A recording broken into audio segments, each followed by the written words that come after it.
This looks like a nice place. I'm intrigued to find out what's behind that door. We're about to find out as we take a little garage crawl.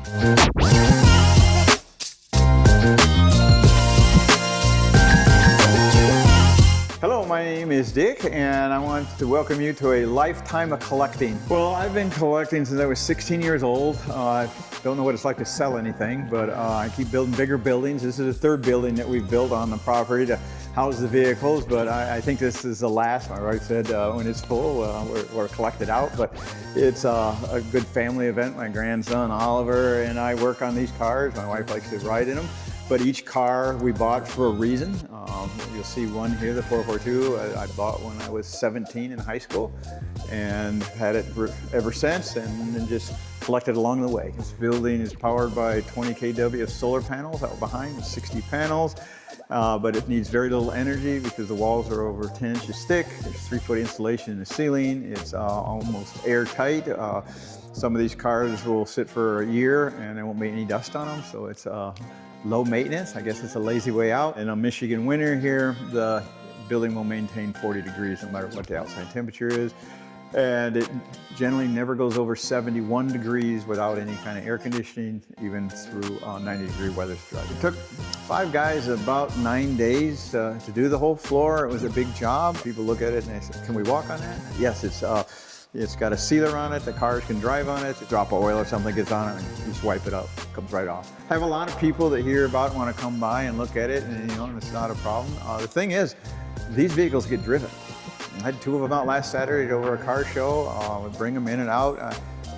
Didn't build it just to leave things sit, and we welcome friends. We'll bring friends over and want to look at it. And like I said, I've been collecting since I was 17, so this wasn't anything that was done overnight.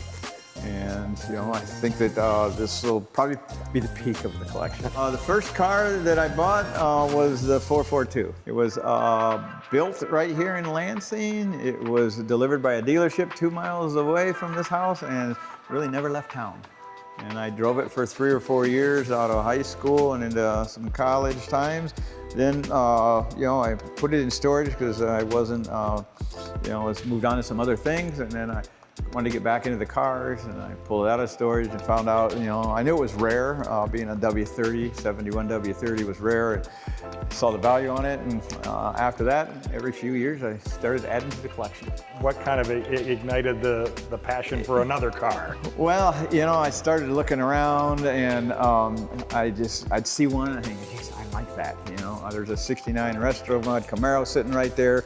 And, I saw that and tracked the guy that built it down. He was just finishing it. How do I want to sell it? And I go, everything's for sale, isn't it? And okay, so we put a price on it. And he said, well, I haven't debugged it yet. And I said, no, it's as is. And, bought that, brought it home. There's a Plymouth Superbird. I've wanted one of those since I was really just out of high school. But they were just so expensive, and they weren't getting any cheaper, so I ended up buying that one from, it was on display in like a museum out in California. I've had it for 5 years now, and I drive that. You take that out on the street, people, they like to look at it. It only has 29,000 miles, run a couple national shows with it. And then I wanted to try a foreign car, so I got a Lotus back there, and my daughter drives around quite a bit, and then wanted to see, pretty exotic with the Aventador there. When I want to drive, I want to get in the lockbox, get the key out, and leave. I don't want to have to lower it down off the lift, and I don't want to have to do anything. So this building accomplishes that. Hey, you have a lot of different cars in here. What is it that you look for in a car? What attracts you to a certain vehicle? Are there certain criteria that have to line up for you? They have to be next to perfect. Or if I'm buying them, I turn them into that. I look for low miles, these cars. You'll see there's a Mustang and a Channel. Mustang doesn't even have 20,000 miles on it. The Superbird has 29,000 miles on it. So I look at that, but I still want to drive them. And I just want to make sure that, not into another full restoration. The rest of my Corvette took 3 years to do, and I'm more into polishing, keeping the batteries charged, keeping the tires pumped up. This was, I call it a COVID project because we were all kind of locked up for 2 or 3 years or whatever it was. So this Corvette had been in the family from the mid 60s, but it had been, the motor was gone, it had been crunched in the front, it was just sitting out behind a barn. So I took it, and since it didn't have any of the original parts, there was no need to try to restore it to a matching numbers car. So I decided to make a resto mod out of it. It's sitting on a C7 frame conversion, so it's you know, state-of-the-art running gear. And bought a new motor out of Chevy Performance and had that tweaked up by a local race company here just for the sound. Wasn't building a race car. I took and my buddy, conned him into painting it for me. And we did a lot of suspension modifications to get it to sit right, even with the new setup. The wheels were a block of aluminum. I had them cut to match the ones on the 15 Z06 we have right behind you. So kind of sister cars.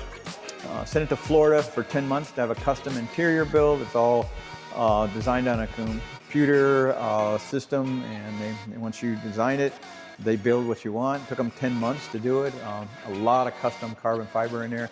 It's all state-of-the-art electronics, but it's a nice car to drive. It's a little low, so you gotta be careful there, but other than that, it drives nice.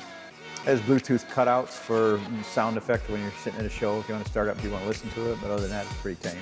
What's your favorite part about the space? You know, I look at it and it's just a lifetime of collecting, you know, for me. Each car has a different meaning for it. I come down here and look around at it. Ollie and I, grandson, we put everything up on the walls, and, you know, we continue to add a little bit here and there if we find something we like, but you know, it's just a cool place. Garage crawl, that was more like a museum crawl. If you have an interesting space you'd like to see featured here on our YouTube channel, just reach out to us at info@cruisinmedia.com.